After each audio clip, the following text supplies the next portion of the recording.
Wir haben hier Blütenflora vor der Haustür und wir haben Insekten und jetzt kommt so ein Spinner und der fängt uns alles weg und dann kommen die Leute und sagen, wir sind froh, dass wir hier ein paar Insekten haben und sammeln die uns weg. Und dann kann ich denen natürlich sagen, ja, ich sammle die weg, um zu dokumentieren, was haben wir überhaupt. Man kann ja nur das schützen, was man kennt. Hast du dich schon mal gefragt, woher wir kommen und wohin das Leben sich entwickelt? Das Museum für Naturkunde Berlin hat die Antworten. Wir erfinden uns neu und gehen mit dir in die Zukunft. Werde Teil unserer Museumsevolution. Ich habe diese Versuche 2017 begonnen und gegenwärtig sind wir bei 465 verschiedenen Arten. Man vermutet ja, hier ist gar nichts. Der Autoverkehr, diese extremen Klimabedingungen, dass wir Trockenheit haben und Hitze im Sommer, Salzlösungen im Winter und permanent Autoabgase, dann diese fahrenden Autos. Und gerade das scheint mir ein Grund, weshalb wir hier mehr oder weniger ungewollt geschützte Habitate haben. Denn hier können sich die Insekten entwickeln, wie sie wollen, wenn nicht gerade gemäht wird.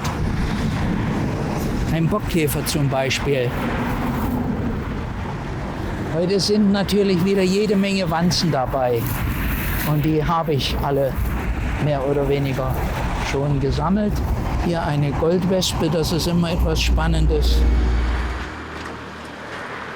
Wenn Sie diese hohe Vegetation hier haben, mit dieser Beschattung des Bodens, dieser relativ hohen Luftfeuchtigkeit und plötzlich ist das alles auf 3 bis 5 Zentimeter abgeschnitten, ist ja klar, dann kommt die Sonne bis zum Erdboden und die mikroklimatischen Bedingungen verändern sich so gravierend, dass die Insekten keine Überlebenschance mehr haben. Und aufgrund dieser Forschung über 7 Jahre, das ist jetzt das 8. Jahr, ist es mir gelungen, die Grünflächenämter weitgehend in Berlin davon zu überzeugen, das Mähen so weit zu reduzieren, dass nur noch einmal im Jahr gemäht wird. Die Insekten sind viel zu klein, um hier eine Entscheidung zu treffen. Ich brauche also ein Mikroskop und ich brauche meine Literatur, ich brauche auch das Internet dazu.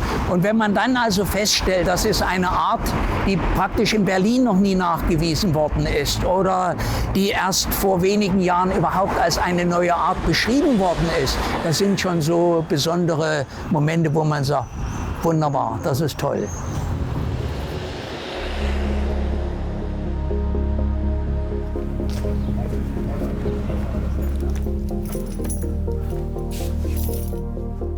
Das sind die Tiere, die ich heute auf der Frankfurter Allee gesammelt habe und die präpariere ich jetzt, damit die dann später etikettiert werden können, genau mit diesem Fundort und dann entsprechend bestimmt werden können.